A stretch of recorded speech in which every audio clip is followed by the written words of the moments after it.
Uma boa noite, Ederson. Eu queria pedir licença a você para agradecer a todos da Casa Francisco de Assis.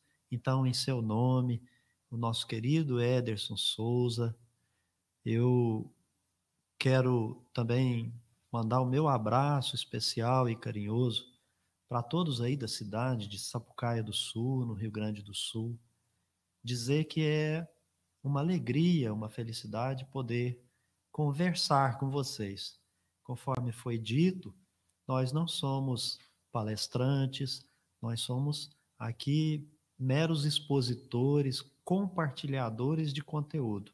Então, a gente estuda e nós buscamos compartilhar esses estudos.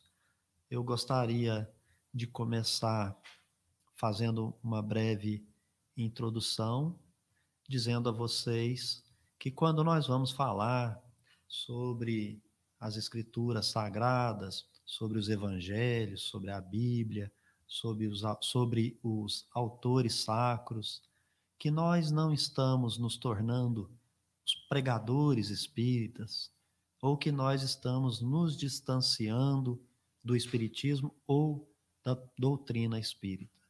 No caso, o que nós estamos fazendo é ouvir a advertência do codificador na introdução de O Evangelho segundo o Espiritismo, onde ele nos ensina que é necessário dialogar com todas as partes que compõem a Bíblia e os Evangelhos. Ele, o codificador, dialoga com essas escrituras em todas as obras que nós as chamamos de fundamentais e deixa para a gente uma importante advertência no item 3 da introdução de O Evangelho segundo o Espiritismo, onde diz que nós devemos estudar as máximas, as palavras, as parábolas, os provérbios, todas aquelas falas que foram utilizadas e muitas delas mal compreendidas porque não havia uma chave que pudesse nos dar a oportunidade de apreender todo aquele conteúdo, todo aquele manancial. Kardec estava dizendo que nós deveríamos, como espíritas, nos instruir através da primeira e da segunda revelação e, nesse sentido, estudar os costumes da sociedade judaica daquela época. O que nós faremos hoje é nos socorrer da doutrina espírita, pedir licença a todos os nossos irmãos que já interpretaram esses temas, mas levantar o dedo e dizer algo com a fala da doutrina espírita. Então, estudar primeira, segunda revelação à luz da terceira revelação da doutrina espírita. Então, sem mais delongas aqui, pedindo ao nosso Mestre Jesus que possa nos iluminar nessa noite de hoje, aos bons espíritos, a Francisco de Assis, esse espírito benevolente que passou pelo planeta Terra, que possa nos auxiliar, nos intuir, nos amparar e nos dar esta oportunidade da luz e do esclarecimento, porque somos todos estudantes. Aqui vocês não estão encontrando um irmão que veio para ensinar ou para dar uma lição ou para fazer uma palestra.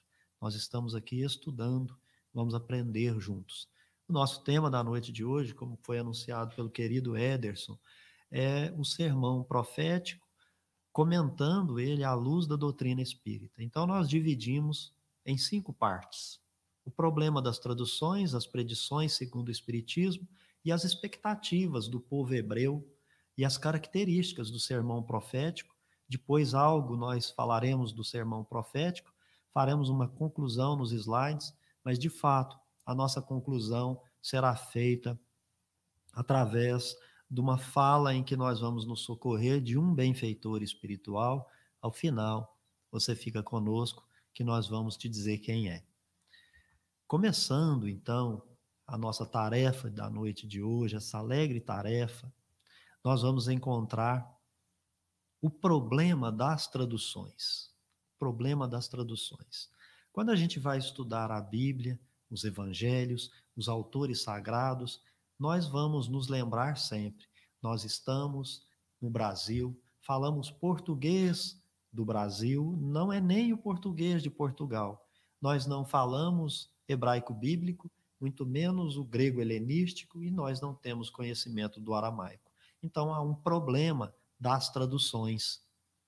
As línguas às quais as escrituras, que não têm mais nenhum dos originais, elas foram escritas em 3 línguas, e nós vamos citá-las: hebraico, aramaico e o grego.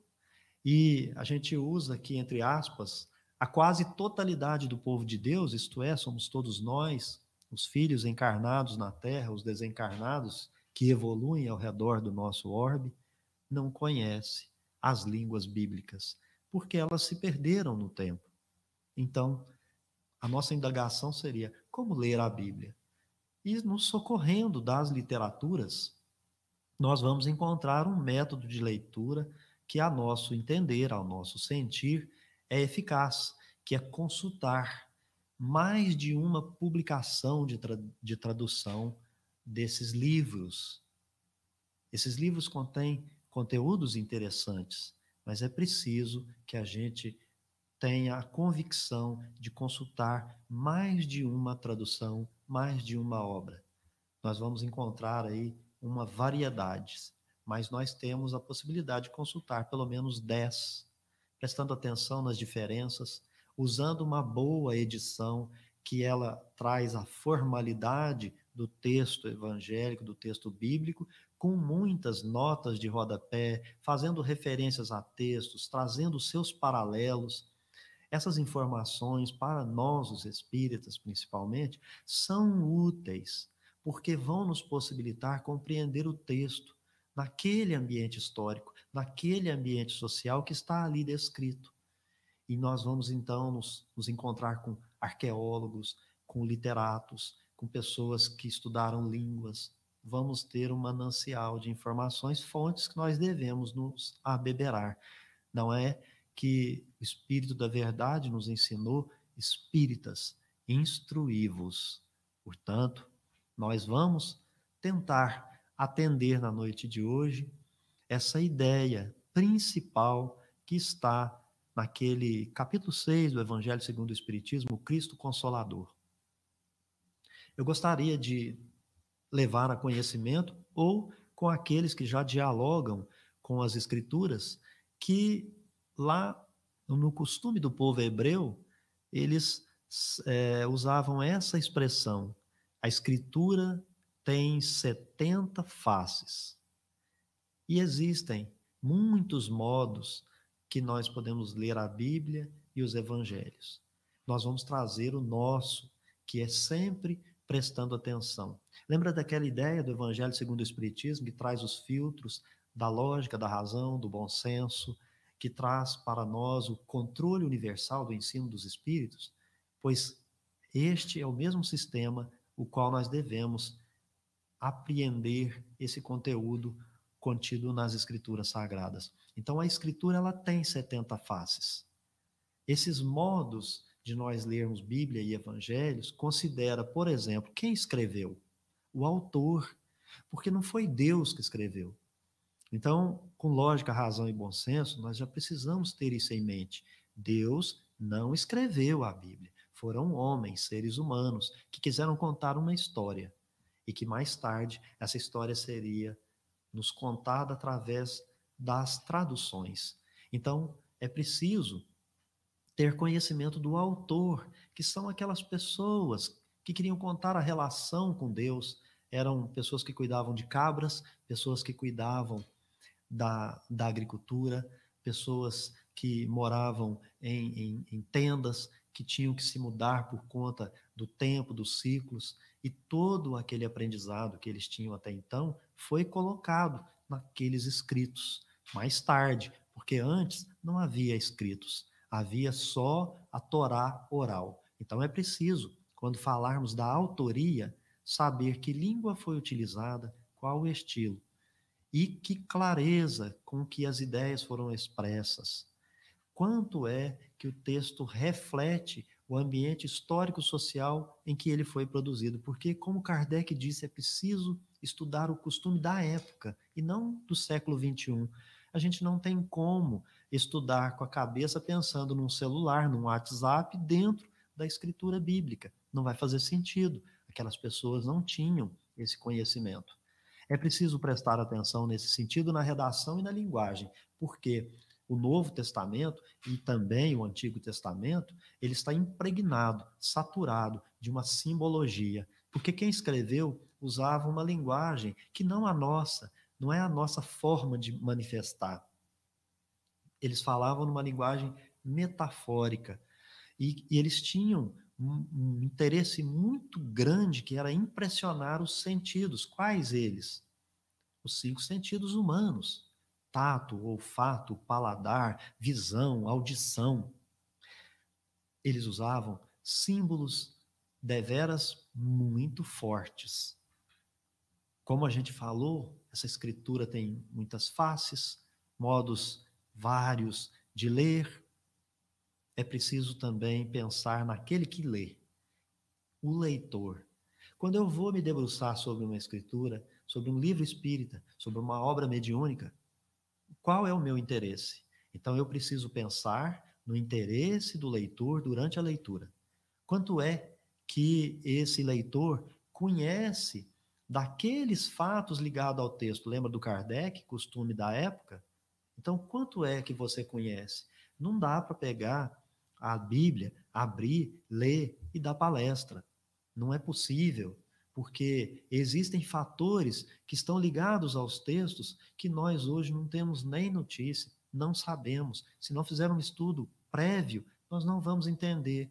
E se nós não entendermos, não vamos fazer o que Kardec nos ensinou, extrair as consequências morais. Então, quais os princípios de interpretação o leitor vai aplicar durante a sua leitura do texto bíblico? Isso precisa ser considerado. Na verdade, hoje, pessoal, a gente não vai dizer ou não vai trazer para vocês aqui nenhuma dessas modalidades. A gente vai jogar aqui para o nosso diálogo, a nossa conversa, o nosso bate-papo, essa atividade intelectiva. Quando o leitor está entrando em contato com a escritura, ele precisa saber que ali quem escrevia trazia essas simbologias muito fortes. Então ele trazia catástrofes, então fala do dilúvio, fala de situações entre que o céu vai cair, a lua vai parar de trazer o seu clarão, o sol também não vai trazer a sua luz. Falava do apocalipse.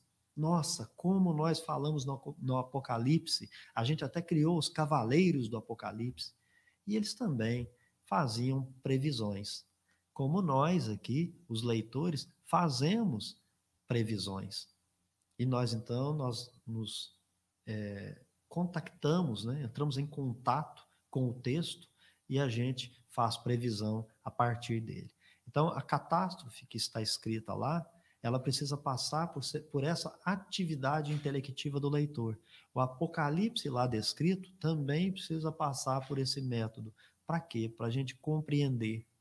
Para a gente compreender, é preciso que a gente volte o olhar para a história anterior e também concomitante a Jesus. Quem se digna a interpretar, seja o Antigo Testamento ou o Novo Testamento, ele precisa ter o olhar voltado para a história, para os fatos.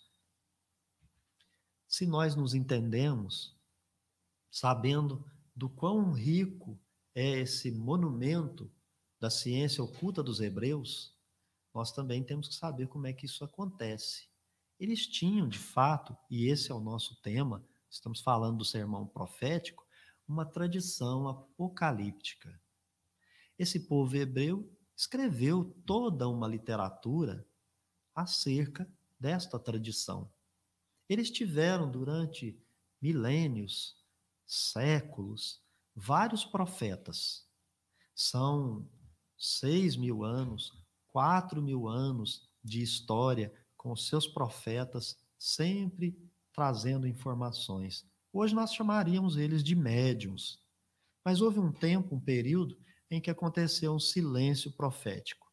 A gente vai falar sobre isso um pouco. Mas é preciso saber que nessa tradição apocalíptica, nessa literatura apocalíptica, nós vamos encontrar saturado impregnado. Os gêneros literários e alguns temas centrais, que sem ter conhecimento desses temas centrais, fatalmente nós não vamos compreender a mensagem nem extrair a consequência moral. Nós precisamos conhecer a gênese de Adão. A gênese de Adão é um tema muito interessante em que as pessoas ainda hoje consideram Adão como alguém que existiu. Adão não existiu, era um gênero humano. O pensamento dos patriarcas. Se as pessoas não conhecem o pensamento dos patriarcas, quem dirá quem são os patriarcas? Então, nós estamos falando de Abrão, de Moisés, de Jacó. Nós precisamos conhecer a linguagem simbólica. No Antigo Testamento, nós vamos encontrar mais de 40 obras sobre a literatura apocalíptica e livros com nomes muito estranhos. Quando a gente fala na Gênesis de Adão, ele não está no livro de Gênesis. Gênesis é um nome que nós batizamos aqui, mas na verdade, em hebraico, é Bereshit. E Bereshit é no princípio. Se você for na raiz da palavra, é na cabeça. Então, a gente tem uns nomes muito estranhos. A gente precisa saber por que isso se dava. A linguagem do gênero literário apocalíptico, lá do Antigo Testamento, é muito semelhante a essa que Jesus está usando. E também lá no Apocalipse de João. É preciso que nós saibamos o conteúdo, tendo contato, porque quando Jesus falar algo, a gente sabe com o que ele está dialogando. Mas se você então está acompanhando essa ideia de que é preciso nos instruir muito para poder falar de escrituras, a gente sabe que houve um período, um silêncio profético, ou como dito, um silêncio mediúnico. Na prática, aí por volta de uns 200 anos. E esse é o período até a chegada do Cristo. E o povo hebreu pensava o quê? Que tinha sido esquecido por Deus. Ficaram desesperançados. Houve, inclusive, o degredo, porque eles estavam sob o domínio dos medos, dos persas, e depois eles entram sob o domínio dos romanos. E nessa dominação, poder, dinheiro, expoliação, tributo, escravidão, eles foram criando expectativas. Eles estavam desesperançados, mas eles tinham expectativa. Viu que a diferença de expectativa com esperança é bem tênue, né? Mas eles não tinham esperança, estavam tristes na realidade, mas havia uma expectativa. A expectativa desse pessoal era de que haveria uma renovação do mundo. Você já começa a conectar com a doutrina espírita. Viria um juízo, mas aí é todo um juízo por estratégia humana. Eles eram as pessoas que estavam sob opressão. Então viria um juízo para quê? Para atingir todos os injustos. Os injustos, nesse caso, que cometiam injustiça contra o povo hebreu. Então seria feita justiça para os justos que se mantivessem fiéis. Só que havia uma comunidade, que eram os essênios, comunidade de Qumran, que eles experimentavam uma esperança, uma alegria muito grande, tinha sentimento de esperança, e esse povo tinha a impressão que chegaria alguém, chegaria um Messias. Mashiach, o Messias, ou Christos, Cristó, ele era aquele que viria salvar. As profecias apontavam para a vinda desse enviado diferente, incompreensível, mas que a missão eles não sabiam qual era, não sabiam qual o caráter da missão desse Messias, mas eles sabiam o resultado dessa vinda. A gente está fazendo por cortes, e aqui então a gente entra num momento. É preciso entender as predições segundo o Espiritismo. E assim que a gente entender as predições segundo o Espiritismo, a gente conclui essa parte que a gente deu uma paradinha aqui, nessa expectativa do Messias.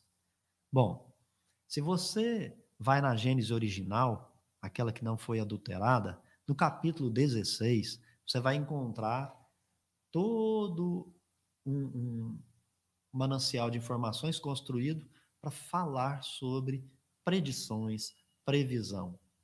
E ali, Kardec é que escreve, ele vai dizer que previsão somente possui lógica se o acontecimento for consequência do estado presente. Trocando em miúdos, se a coisa não puder ser explicada pelo que está acontecendo agora, não tem como prever o futuro. Essa é a lógica. Então, não há nada que possua lógica cujo acontecimento não tenha referência. A gente está falando de causa e efeito, ou seja, não há lógica prever um acontecimento cuja causa for atribuída ao acaso, que tem demais. As pessoas querem prever que a Terra vai acabar. Tinha até um filme 2012 aí, mas a gente já teve esses eventos de que a Terra vai acabar, a Terra vai acabar, a Terra vai acabar, só que sempre colocando a situação ao acaso. As predições são bastante numerosas e elas são, na realidade, efeito, e é preciso encontrar a sua causa. O Espiritismo explica: nenhuma predição ela foge ao domínio de leis naturais. Qualquer uma delas que fugir de lei natural, você sai correndo léguas de distância, que essa não vai funcionar. Ora, se a gente está falando em predição, em previsão, nós estamos falando, claro, de futuro e de presente.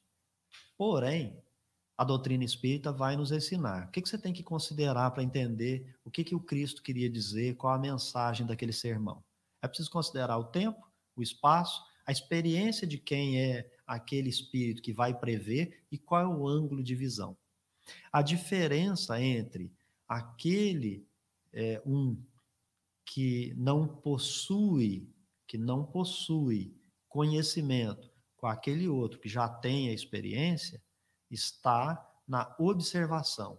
Então, eles vão observar uma mesma coisa e vão ter ideias diferentes, vão enxergar de modo diferente. Como é que isso acontece? É pelo alcance das faculdades perceptivas. Então, essa percepção do futuro, ela é inerente ao estado de espiritualização. Quanto mais desmaterializado o espírito, ou seja, mais elevado no grau moral, mais ele tem possibilidade de abarcar um conjunto maior de informações. Então, ele olha para uma criatura, verifica quais foram as decisões que essa criatura toma numa vida, e é fácil para um espírito de elevada hierarquia prever o futuro. Por quê? Porque o futuro será a consequência de todas aquelas causas que foram dadas pelas ações daquele ser que escolheu, usou sua vontade. Então, a previsão, ela está como uma faculdade de percepção que o espírito tem. Veja, quando a gente falou que nós temos as pessoas que vão pensar em prever o futuro, nós levamos em conta o grau de hierarquia. E nesse sentido, para uns, o acontecimento está no presente. Como que isso acontece? É porque ele vê mais longe. E para outros, está muito distante, está no futuro. Aquela questão do tempo e do espaço. Um espírito mais puro, mais elevado na hierarquia, para ele tempo e espaço é um detalhe. Para quem está na inferioridade, ainda não é. Para muitos pode ser uma eternidade. Então, tem a ver com a experiência e também com o ângulo de visão. Aqui na Terra, alguns até podem possuir essa percepção, mas outros não veem nada além do horizonte visual. Eu queria entender isso melhor. Tá, então vamos dar um exemplo. Você está dirigindo de carro à noite e você liga seu farol. Você consegue ver a distância que o farol ilumina e mais nada, porque o resto é treva, é escuridão. Agora imagina você que você está num outro grau, está usando, por exemplo, aquele Google Earth, que você dá um zoom e você vai vendo todo o panorama. Então você vê o caminho, você vê os pontos que pode passar, os que não, enfim, você obtém todo um conjunto de informações. Então, na realidade, o GPS do espírito é o grau de elevação moral. Quais são os tipos de acontecimentos? Quais são os tipos de previsões? Veja lá, aqui nós vamos falar de livre-arbítrio, de vontade, de variáveis. Então é preciso compreender de fato que nós temos um Criador, nós temos providência divina. Os atos comuns da vida privada interessam a quem? Para o próprio indivíduo. Interessa para Deus? Claro que interessa para Deus, mas tem atos comuns da vida privada que pertencem àquele reencarnante, questão 132 do Livro dos Espíritos, porque ele vai sofrer vicissitudes de acordo com o ponto de vista ao qual ele é encarnado, para que assim ele possa a si aperfeiçoar, corrigir as suas imperfeições para se elevar na hierarquia. Então só compete a ele.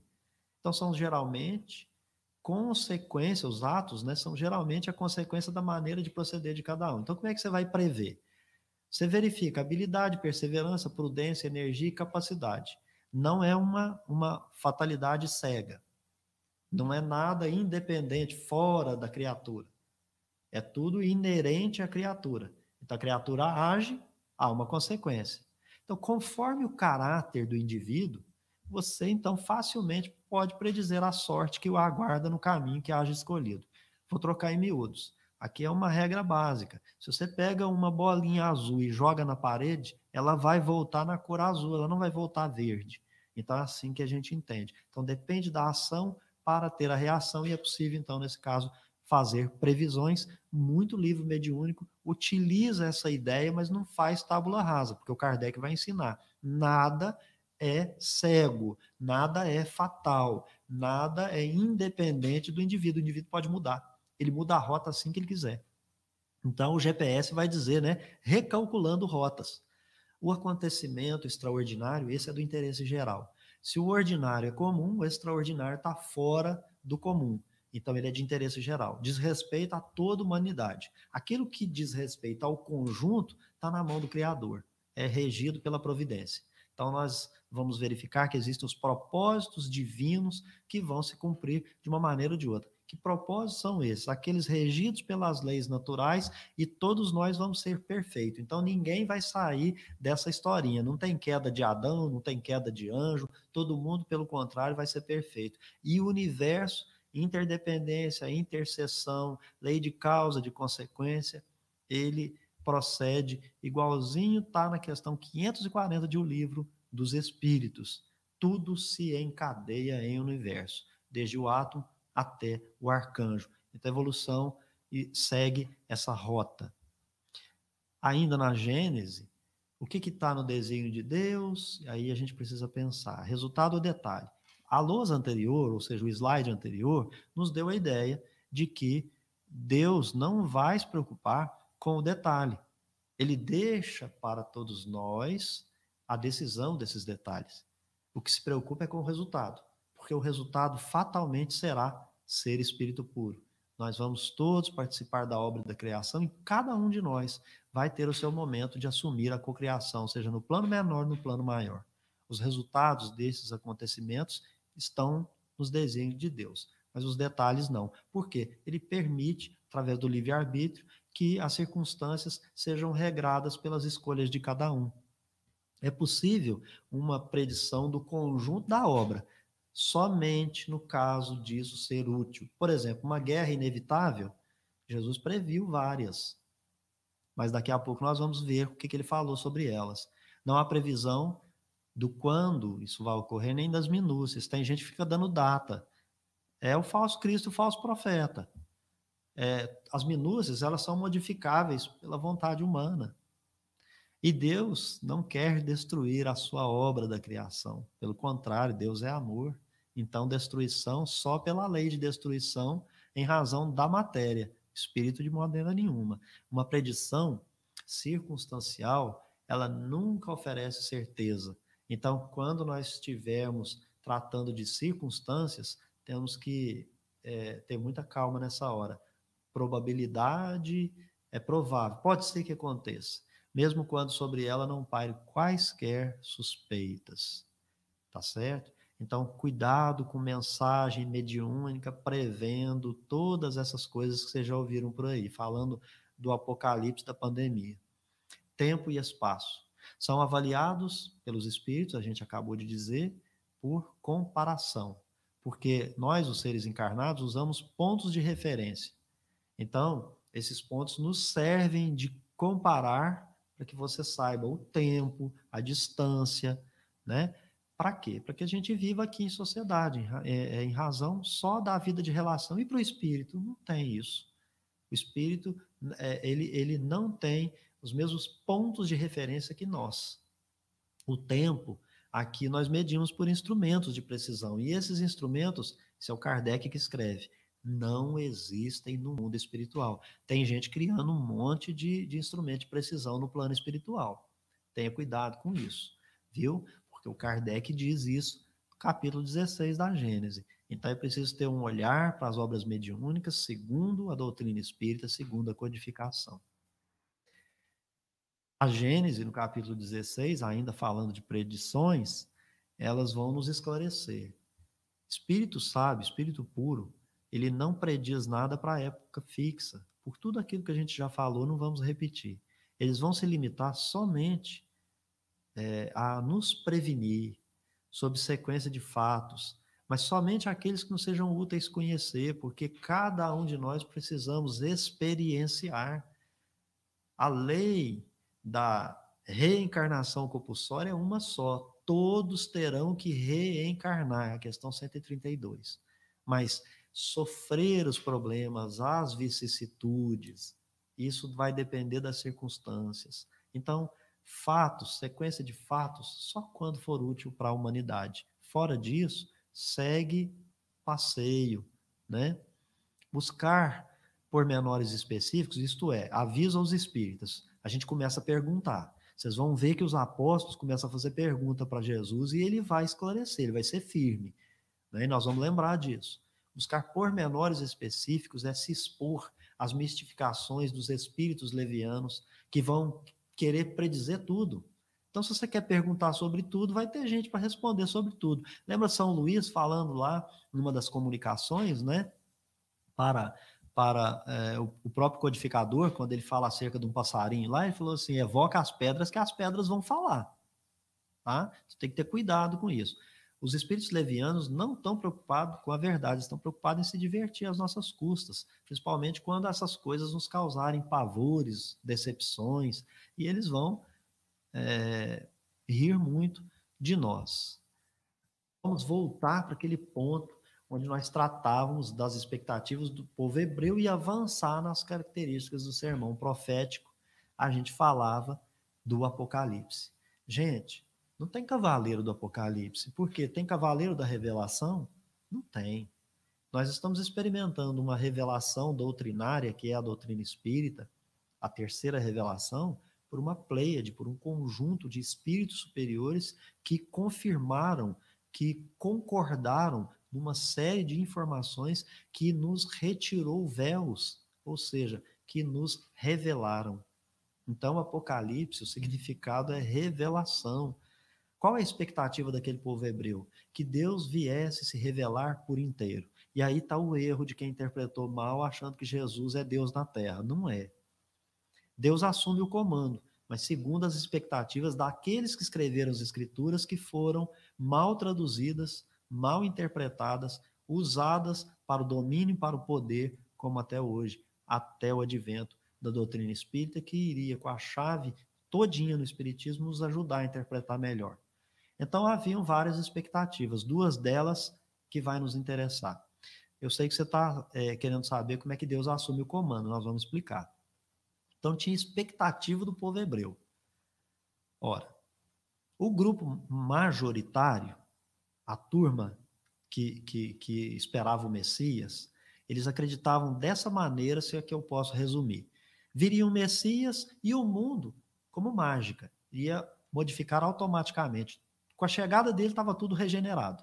Mas os hebreus assumiam o poder, os romanos perdiam. Lembra daquela pergunta que os fariseus vão fazer para Jesus sobre o César, tributo a César? Jesus vai dizer: dê a César o que é de César, a Deus o que é de Deus, né? Então eles queriam, como mágica, já assumir o poder com a chegada do Messias. Não sabia explicar como é que seria o processo, mas haveria uma mudança. Para eles descrever pela estratégia humana como daria-se esse processo, o qual eles não sabiam, que eles achariam que era uma regeneração tipo mágica, eles começaram a usar símbolos, como se fosse um processo judicial com etapas. Se você for lá no livro O Céu e o Inferno, você vai perceber na tradução de José Herculano Pires que ele vai dizer isso, é como se fosse um processo, não é? Então, leia a obra O Céu e o Inferno, você vai dialogar com essa expectativa do Messias aqui. Bom, para eles, chegava o Messias como mágica. Acaba a guerra, o ódio, a injustiça, a maldade, o amor reina absoluto, a fraternidade, todos em concórdia, muito respeito, fé, espiritualidade, entrega total a Deus. Já tinha um grupo minoritário. Eles pensavam o seguinte: vai chegar mesmo um Messias, só que ele vem e vai criar um desequilíbrio. E ele, na realidade, vai colocar a humanidade mais em débito do que em crédito. E não vai ter nada dessa coisa de regeneração mágica. É a leitura do rolo de Isaías do Messias sofredor. Mas lá o Isaías vai dizer: ele vai ser esmagado pela violência humana, vai ser rejeitado, vai caminhar como cordeiro e vai ser imolado. Nesse caso aí, eles estão dialogando com o Antigo Testamento, onde esse Messias vem substituir o Isaac, que seria o cordeiro imolado por Abraão, quando ali na figura da Escritura surge um cordeiro que substitui Isaac. Só que mais tarde, esse servo sofredor iria passar pela humilhação e pela imolação, tendo em vista que o gênero humano ele tem requintes de crueldade nas maldades que pode fazer. Então, eles diriam para todos nós: realmente, a chegada do Messias não vem como uma mensagem de esperança. Nós vamos encontrar essas duas expectativas, erro e acerto. Só que nós vamos encontrar no Evangelho segundo o Espiritismo, no capítulo 2, no item 4, que vai falar sobre a realeza de Jesus. Esse é o Messias, o verdadeiro. Mas nós vamos ter o item 8, do mesmo capítulo 2, que vai falar sobre uma realeza terrestre, que é a rainha de França. Então, naquelas expectativas anteriores, você vê que o primeiro grupo espera, na realidade, aquele Messias que vai, pela força, tomar o poder. E aí obriga a todos a regenerar. A realeza da terra fazia assim. Não concorda comigo, morre. A realeza de Jesus não faz assim, porque o menor no reino da terra é o maior no reino dos céus. Os eventos que vão anteceder o sermão profético, e aí nós vamos caminhar agora para falar um pouco disso, e precisa ser muito bem compreendido, porque existem eventos que acontecem antes do sermão. É preciso entender esses eventos que antecedem para compreender por que ali Jesus agora tem esse momento em que ele vai falar do gênero humano, de tudo que vai acontecer. Então, Jesus, primeiro, ele é indagado por João Batista. E quando ele é indagado por João Batista, ele falará para o seu precursor, o seu arauto. Ele vai dizer das suas qualidades de Messias, porque o João Batista, o próprio, ele vai colocar em dúvida se Jesus era Messias ou precisava esperar outro. E Jesus também vai responder a um pedido de um sinal dessa qualidade. Está lá em Mateus 12, 38 e seguintes. Depois, com calma, aí na sua casa você vai ler sobre isso. Jesus, então, tomará uma decisão. Ele vai ensinar só por parábolas, principalmente depois que vem a sua família para vir tomá-lo, porque achava que ele estava enlouquecendo.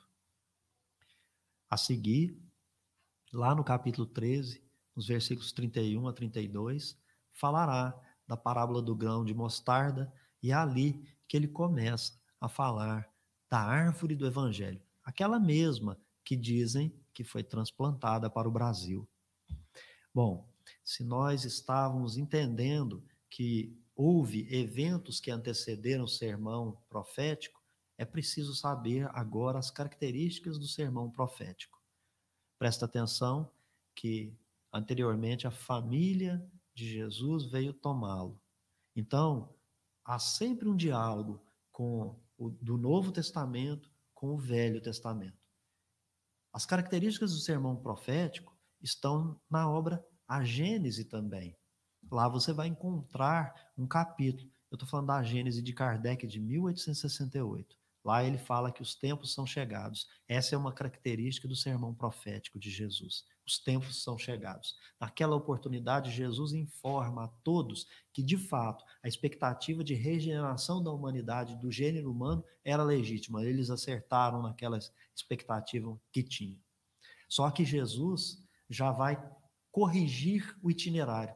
No sermão profético, ele vai mostrar que ele é o caminho.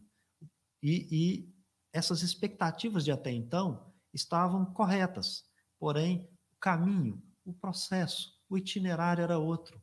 Não era aquele mágico, aquela coisa que acontece do nada. Jesus ensina que o processo de regeneração é diferente, não há mágico, o processo é natural. E é claro, por quê? Porque a cada um segundo suas obras. A reforma é íntima e individual. Lá na Gênesis de 1868, Kardec vai falar dos tempos são chegados, isto é, aquela promessa messiânica de Jesus se cumprirá agora. Por que um agora entre aspas? Porque a gente sempre quer ser apocalíptico, não no sentido de revelação, mas mais de destruição. Então você vai perceber também numa das obras que veio após Kardec, que é as obras póstumas, há um texto falando sobre o dia do Senhor. E ali diz que a terra freme de alegria, porque se aproxima o dia do Senhor. Essa é uma linguagem apocalíptica que também fala do dia do juízo. Mas que juízo é esse, né? Será que nós seremos destruídos pelo nosso Criador, pelo Pai? Bom, agora, há pouco, falava eu que a família de Jesus veio tomá-lo porque entendeu que ele estava louco. Então, nós faremos agora, rapidamente, uma conexão entre as revelações, a primeira e a segunda. Nesse momento, você vai perceber que havia uma história no Antigo Testamento de José do Egito. Ele foi aprisionado pelos seus irmãos, ele foi abandonado, ele foi feito escravo, ele foi levado para o Egito. Tudo isso aconteceu com Jesus. Ele não foi reconhecido pelos seus, ele não obteve tratamento respeitoso e fraterno. Se você ler a história de José do Egito, ele tinha sonhos, e ele sonhava que ele sempre estava acima dos irmãos e os irmãos abaixo. Aquela cultura não respeitava esse tipo de fala, achava que ele tinha algum interesse escuso, eu não o compreendia. Eles, na verdade, não reconheceram naquele irmão, porque essas famílias sempre considerava aquele que era o mais velho. Então, a progenitura era do mais velho, uma série de privilégios era para o mais velho. O mais novo, como era José, de maneira nenhuma. Ele teria que servir os seus irmãos. Só depois que a sua família, a família de José, passa por necessidades, ele vai surgir na prosperidade, porque depois que ele se torna escravo, a partir dos seus sonhos, ele é erigido ao substituto do faraó na governança. Ele podia fazer tudo. Era como aquela parábola do mordomo, né? Em que o Senhor constitui um mordomo que pode falar em nome dele. Só assim que ele é reconhecido. A família de José do Egito vai encontrar o José em duas ocasiões, mas o tom do sermão profético, Jesus responde, a famosa parousia, ele fala assim, ainda não, não agora, não vai ter duas vindas. Quando a gente vai para o sermão profético, é preciso a gente atender o apóstolo Paulo, é preciso tirar o espírito das falas de Jesus. Ali, como a gente já falou até aqui, tem um simbolismo profundo e só é compreendido quando a gente conhece aquela literatura que Jesus estava dialogando naquele seu ministério para trazer essas boas informações, o seu evangelho. Vamos dar apenas um exemplo. Por exemplo, Jesus conta uma parábola, a parábola das 10 virgens. Qual é o texto com o qual Jesus dialoga do Antigo Testamento? Ele fala com o profeta Oséias, que usa os mesmos símbolos concretos, o símbolo da virgem e da prostituta. Lá em Oséias, a prostituta é Jerusalém. O tema, o casamento, é o símbolo da união do ser humano com Deus, que era o mesmo caso das 10 virgens esperando o noivo. E ali também fala de virgindade, ou virgindade, né? Aí todo mundo lembra da maçã, do Adão, da Eva, uma série de questões, mas ninguém lembra do básico, primeiro mandamento dos 10, amar a Deus sobre todas as coisas. Você só será virgem quando você burilar todas as suas imperfeições, que realmente você estiver amando Deus sobre todas as coisas. Porque quem ama a Deus sobre todas as coisas, ama o próximo como a si mesmo, não faz mal para ninguém, só faz o bem, perdoa, enfim, o rol dos 10 mandamentos, para ele nem mandamento é mais, porque ele faz o bem, porque ele simplesmente ama como Jesus amou. Então, a gente lembra do Mateus capítulo 6, versículo 21. Né? O que eu carrego, né, no meu coração? Então, onde está aquilo que eu mais amo, aí está o meu coração. Quem ama coisas para além de Deus, ele está casado com aquela coisa, com a picanha, com a cerveja, com o cigarro, com a sedução, com o sexo, com o vício da droga, com o vício de falar mal dos outros. Então, aquele que está atraído por essas coisas da matéria e não do espírito, ele plasma o seu destino de modo a atrair para ele lei de causa e consequência. Só que não é fatal, porque todos podem mudar. E é por isso que Jesus fala: muda enquanto está a caminho. A gente atrai aquilo que a gente mais ama. Por que Jesus estava em comunhão com Deus? Porque ele ama Deus sobre todas as coisas. E aí, então, você esperou até agora para a gente falar do sermão profético. A gente brevemente vai comentar algo sobre ele, porque cada um de nós precisamos ter contato com esse texto para se maravilhar com tudo que ele tem, com todas as informações. Não seria eu que traria para você a mensagem do Cristo, até porque nós ainda não conseguimos extrair a totalidade desse espírito maravilhoso desse texto. Jesus sai do templo e ele encontra os seus próprios discípulos, todos maravilhados com a suntuosidade do templo, e fala para Jesus, pede para ele observar, e Jesus já começa o seu sermão ali mesmo. Ele vai, na sua fala, mostrar para aquelas pessoas que tudo que o olho humano vê vai perecer. Chega no Monte das Oliveiras. Ah, os seus discípulos fazem igualzinho os fariseus. Pedem sinal. E aí abusa, porque chega para ele e fala assim, né? É como se estivesse fazendo isso, né? Nós estamos aqui, então, já que não falou para o fariseu, dá um sinal para a gente, quando é que você volta? Jesus está aqui, Jesus não foi. É aquela coisa, né? Em vez de você aproveitar a visita que está na sua casa, você quer aproveitar quando essa visita voltar. Então, eles querem data, eles querem sinal da vinda de Jesus, quer saber da consumação da era. Todos ali começam com essa história da curiosidade. E qual é a informação de Jesus? Que o dever do discípulo é se manter vigilante. Então, ele não responde aqui essas indagações, porque vamos encontrar duas questões fundamentais feitas pelos discípulos nesse texto. Mas Jesus vai dar uma aula. Ainda no Monte das Oliveiras, a resposta de Jesus começa a abarcar. Você está me perguntando isso? Bom, eu sou o filho de Deus. Eu estou em comunhão com Deus. Eu não vou abusar de você. Mas quem procura, acha. O que você está buscando? Há falsos cristos e falsos profetas. E aí ele vai dizer, olha, não preocupa com sinal, porque vai ter guerra, vai ter relato de guerra. Isso não é sinal, é necessário. É a lei de destruição. Aí você fala assim, mas por que ele está dizendo que é necessário?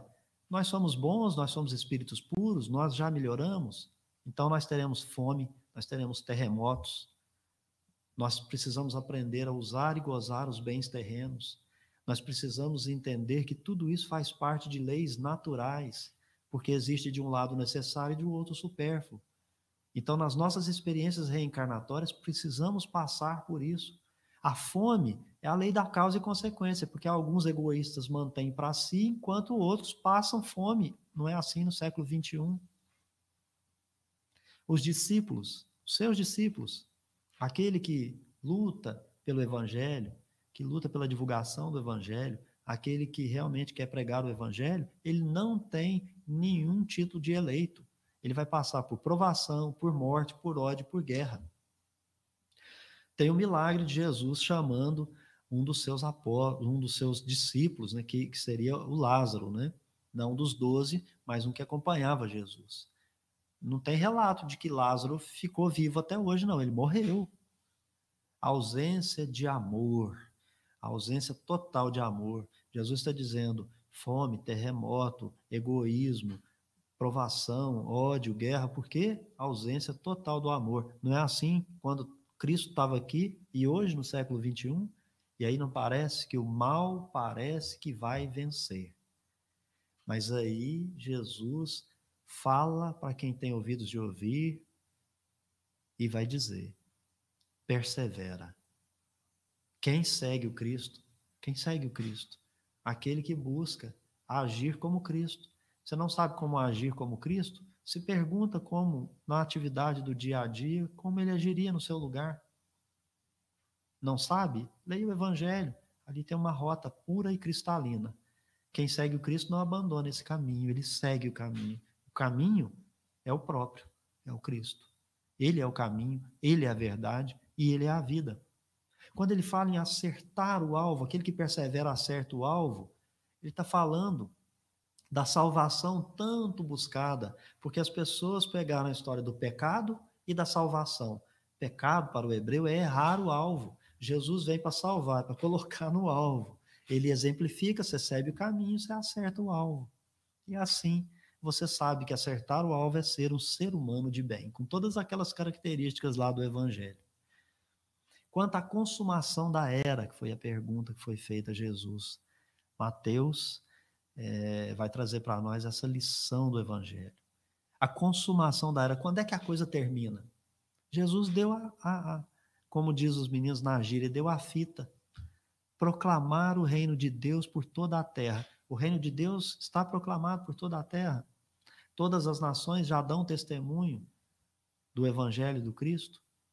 Então,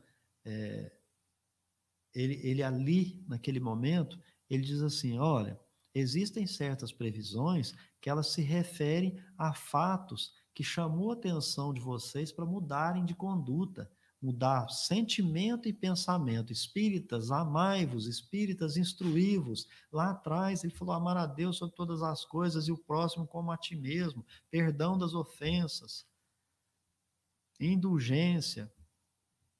Ouviram Cristo? Não. Então, ele repete o profeta Daniel, lá no capítulo 11 e 12, os versículos 31 e 11, né? Lucas vai interpretar, porque Lucas vai dizer assim, quando, porém, vir de Jerusalém sitiada de exércitos, não mudou o pensamento, não mudou o sentimento, quer o Messias, quer tomar o poder, o que vai acontecer? Aquele que tem um exército mais forte vem e destrói você. Então, ele fazia uma referência nesse momento a algo próximo. Ele convidava para que as pessoas no caminho mudassem postura. O sinal abominável que todo mundo acha aí, que é a besta, que é o demônio, que é Satanás, sinal abominável para aqueles hebreus, rememorando a pergunta que fazem sobre o tributo de César para o próprio Jesus para testá-lo, é a insígnia que os soldados romanos traziam. E isso era muito ligado à imagem do imperador. Eles queriam se livrar do imperador. A expectativa messiânica é para livrá-los do imperador e constituir um reino onde os hebreus queriam reinar na terra. Nós estamos praticamente caminhando aqui para o encerramento dos slides, né? Então há também a fuga de Jerusalém. Que fuga é essa? Na interpretação dos fatos históricos, você vai encontrar que há uma invasão, os judeus cristãos precisam realmente fugir porque eles estão sob a mira das armas daqueles exércitos. Então eles vão para Pela, na Pérea, uma das cidades de Decápolis, e é uma viagem longa pelos o quê? Montes da Judéia e de Moabe. Então, quando ele fala em fugir para os montes, é alguém com lógica, com razão, com bom senso, sabendo que o lugar para fugir seria por aquele setor onde eles não poderiam ser perseguidos, né? Eles fugiriam das legiões romanas ali. Então, a coisa ia acontecer tão gravemente que não daria para salvar pertences nem voltar para a Jerusalém que já estaria sitiada. E ele vai dizer, isso não é o Apocalipse, isso não é.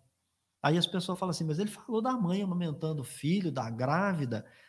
Imagina você com pessoas querendo te matar e você tendo que fugir com o filho na barriga para nascer e o outro no colo correndo. Você imagina isso? Então Jesus estava fazendo algo lógico. Uma mãe, uma grávida, ela teria dificuldade mesmo, sofreria mais aflição do que todos os outros. Porque na hora da guerra é um salve-se quem puder, não é verdade? Então a gente esquece de ajudar os outros. A raça humana ainda persevera no mal. A intervenção de Deus. Ele vai dizer que se não houver misericórdia divina, o homem persevera tanto no mal, ele tem requintes de crueldade, que é preciso mesmo que Deus restrinja a duração dos tempos, senão vem grandes provações. Isso não está diferente da nossa natureza, que precisa se desvencilhar do instinto, da animalidade, usar a inteligência para o bem, utilizar a razão para fazer boas escolhas, para saber que ser humano de bem é aquele que inclui o outro. Ele repete, falsos cristos e falsos profetas. Ele vai dizer que o modelo é ele. Para de procurar no outro lugar, para de procurar sinal, para de procurar prodígio. Isso não vai definir a hierarquia e pureza do espírito. Você vai encontrar aí muitas histórias daquelas pessoas que fizeram prodígio, mas elas não eram de maneira nenhuma uma pessoa para se imitar a conduta. Recentemente nós tivemos, né, questões relacionadas com mediunidade, com assédio. Aí você vê que você não deve seguir ninguém, mas sim imitar a boa conduta, os bons hábitos que Jesus nos deixou, né? Então não tem segunda vinda, os verdadeiros discípulos suportam sozinhos os dias de tribulação, resignados. O exército romano sobre Jerusalém, como a gente falou, né, é o efeito das guerras. Não tem um século sem guerras, fruto da ambição, do egoísmo, luta pelo poder, não haveria segunda vinda. Se a gente quiser falar que tem segunda vinda, a gente tem que pensar que Jesus se enganou.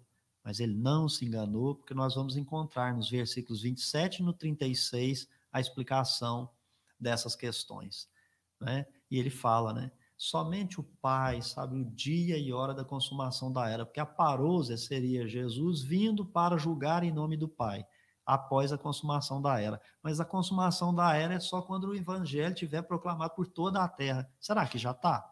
Né? Então, Jesus não se enganou.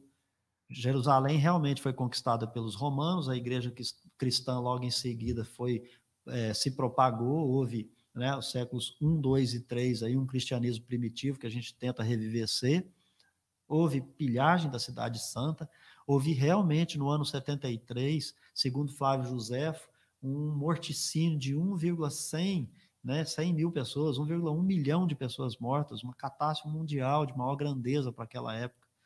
E é claro que a linguagem utilizada, repito, é de modo alegórico, figuras e símbolos não podem ser tomadas literalmente. Alguém viu o sol se escurecendo a não ser nos eclipses, a luz escurecendo se não fossem eclipses, ou seja, efeitos de fato dos ciclos, das questões de justaposição dos astros. Portanto, nada de pensar que vai cair estrela do céu, a não ser no seguinte sentido: todos os mensageiros do Cristo realmente são estrelas que estão caindo do céu para vir nos ensinar. Francisco de Assis é um deles. Jesus estava fazendo uso da linguagem dos antigos profetas quando queriam demonstrar a intervenção de Deus na história das nações. Então a gente conclui com os sinais dos tempos. Jesus não falava da sua vinda, não falava de eventos precursores. Jesus sai do templo porque ele vai concluir que o evangelho tem que ser proclamado por toda a terra, então nós devemos levar o nosso testemunho para todas as nações, e as nações precisam dar testemunho dessa fraternidade, da solidariedade, do amor ao próximo, da inclusão do outro. Não se dá testemunho sem a gente viver a principal lição do evangelho, que é amor em forma de fraternidade. As previsões dos futuros acontecimentos, elas sim estavam de pleno acordo com a natureza da nossa geração. Tudo que Jesus previu é olhando para nós, um espírito puro da sua hierarquia, que a gente, né, como o próprio João Batista falou, não tinha como nem limpar a poeira das sandálias, ainda não temos, né? Estamos no processo de evolução, falou da nossa geração. Então aí a gente está pensando em pandemia, a gente não estudou a questão 737 do Livro dos Espíritos, ou a gente não deu ouvidos para o Sermão do Monte, para o sermão do profético, que ele vai dizer: não vos alarmeis, porque são ocorrências cíclicas. A gente teve há 100 anos atrás uma pandemia igual a essa, cíclico. De fato, Jesus mostrou que a velha ordem se acaba aos poucos, leva tempo. Então, por isso que ele veio mudar o itinerário, mudar a rota, falar que a regeneração está aí, vai chegar, mas é preciso. Que trombeta é essa? Soar por toda a terra? é a trombeta do evangelho, é o bem, é a paz sendo disseminada por toda a terra. Jesus considera nesse sermão, sem dúvida, pessoal, a reencarnação. Porque como é que uma geração vai viver para ver isso tudo? Não tem zumbi saindo da cova, é reencarnação. Então, nós vamos viver para ver isso tudo, ou seja, nós vamos viver porque a vida é eterna, é o Espírito. Não é? As palavras de Jesus, ela tem validade. Se você interpretar corretamente, ela tem poder e validade eterna, porque o evangelho que vige aqui na Terra vige em qualquer outro planeta do universo. E esses mensageiros estão sendo e serão enviados para que se cumpram as suas palavras. A gente acabou de dizer que Francisco de Assis foi um desses. Um dia desses nós tivemos aqui um irmãozinho, o Chico Xavier. Tem vários outros, Irmã Dulce, são os mensageiros, o Buda, o Sócrates, o Platão, o próprio Allan Kardec, que vem ensinar a prática do bem, da paz, da tolerância, da fraternidade, da solidariedade e do amor por toda a terra. A lição moral é perguntar a você como discípulo do Cristo, você está preparado, você está vigilante, você ama como Jesus amou, você se instrui como Jesus, você está preparado para morrer, ter um encontro com a sua consciência, ou com o próprio Jesus? Eu deixo aqui esse slide da lição moral que nós estamos aqui perguntando e peço licença para rapidamente falar de alguns versículos que eu gostaria que vocês depois, com calma, tivessem oportunidade de lê-los. Vede que ninguém vos engane. 24.4. Cada um deve se instruir para interpretar o evangelho. Então deve saber como interpretar, o que buscar e como vigiar. É sempre importante buscar a essência da palavra, o significado das palavras, o contexto das palavras. Jesus está falando que é necessário conhecer a história, como foram copiadas as escrituras. Ué, mas por que você está falando disso? Se eu falar acerto aqui, o que você pensa? Porque essa palavra, ela se encontra em uma mensagem de Emmanuel comentando o Evangelho de Mateus. Só que ali ele utiliza acerto com 2 S's. Acerto com 2 S's é declarar com segurança, afirmar. E acerto com C é atingir o alvo. Por que eu estou dizendo isso? Porque quando aquelas pessoas da Bíblia dos 70 foram fazer as cópias, havia um ditando a Torá, que era oral, para que eles pudessem fazer a cópia. Será que todas as palavras foram compreendidas corretamente? Então é preciso de estudar o texto, saber o contexto para não se fazer pretexto. A culpa está sempre no enganado, não no enganador. Para os espíritas, aquele que abraça atitudes espíritas segue os deveres imprescritíveis do espírita e sabe que tudo não passa de renovação moral. Falsos cristos e enganadores. Como é que você evita? Porque a culpa é do enganado e não do enganador. Então você tem que ler e saber o que você está lendo. Estudar e saber o que está estudando. Examinar tudo, reter o bem. Selecionar para não ser enganado. 24.13.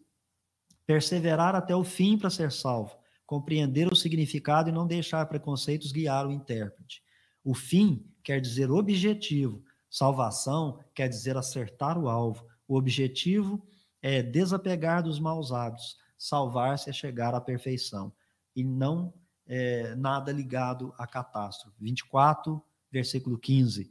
O leitor deve compreender, buscar as consequências morais dos textos, manter a razão diante das parábolas e comparações, recolher o bem sem perverter os sentidos para colher os frutos do pensamento cristão. 24:16. Quem está na Judéia, que fuja para os montes. Judéia é uma região espiritual. Quem busca o Cristo busca a iluminação nas ideias superiores. Estar na Judéia é se aproximar do pensamento cristão, não estar sintonizado com a matéria. O discípulo do bem, ele é sujeito dessa expressão estar na Judéia. Fugir, na realidade, é para que você que está buscando o Cristo, fuja de tudo aquilo que atraia você para a matéria. Então, você precisa se abstrair de toda preocupação com eventos puramente materiais. Não fica preocupado com a pandemia, que nós estamos confinados. Busca sintonizar mais alto com o Cristo, com todos se nutrindo de alegria. O discípulo do Cristo, Ele é a voz da alegria durante os tempos de aflição. A fuga é do homem velho, dos velhos hábitos, dos maus costumes, transformar hábitos em virtudes, corrigir a rota enquanto estamos a caminho. E os cadáveres do 24, 28? Nós somos todos nós, quando nós estamos atraindo só coisas ruins para as nossas vidas. Então ele faz uma comparação do cadáver que atrai o abutre. Então é sintonia e preferência. Aquele que não faz nota, aquele que não faz nada, perdão, que vive triste, que culpa os perseguidores no meio espírita, os verdugos, os obsessores, a culpa é dos influenciadores que não me deixam seguir o Cristo, fazer o meu trabalho na casa espírita. Abutres só chegam quando os cadáveres estão podres, mas o renovado, o renovo, o regenerado não vai atrair o abutre, porque aí ele estará em reforma íntima. E vigiar do 24, 42, porque você não sabe quando. Então, qual que é o nosso trabalho aqui na Terra? Nós não somos o Cristo. O trabalho aqui no campo da semeadura do Evangelho é do Cristo. Nós somos quem?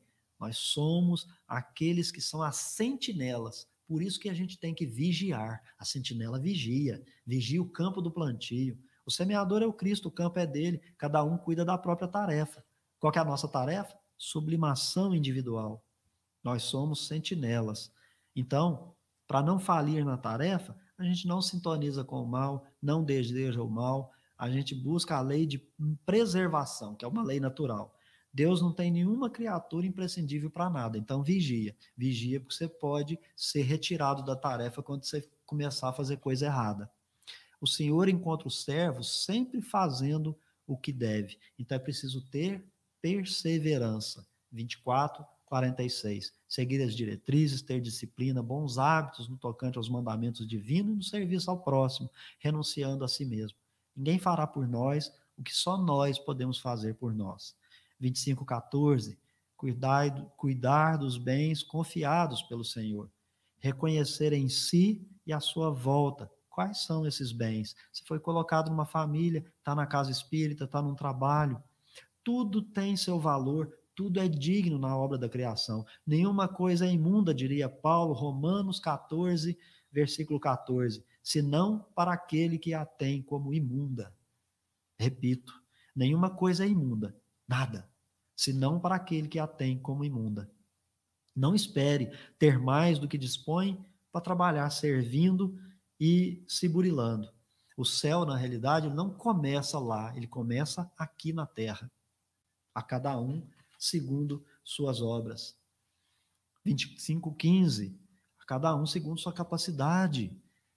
Na sua obra, que ninguém se lamente, pois todos podem não possuir o que deseja, mas todos possuem o necessário, melhorar e progredir. 25, 23. Fidelidade sempre, em qualquer tarefa confiada.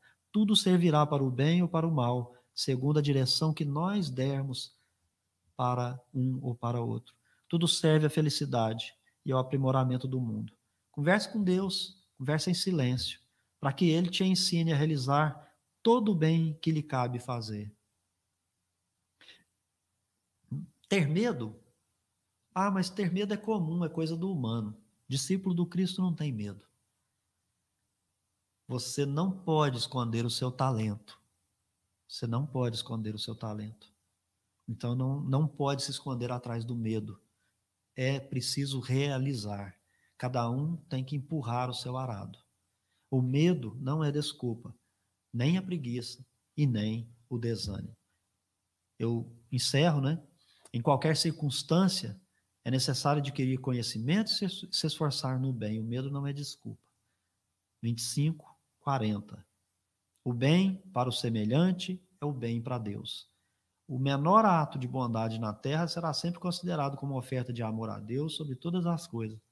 Quem auxilia, não hesita, cuida e abstém-se de indagações. Raciocina e escolhe praticar o ato do dever.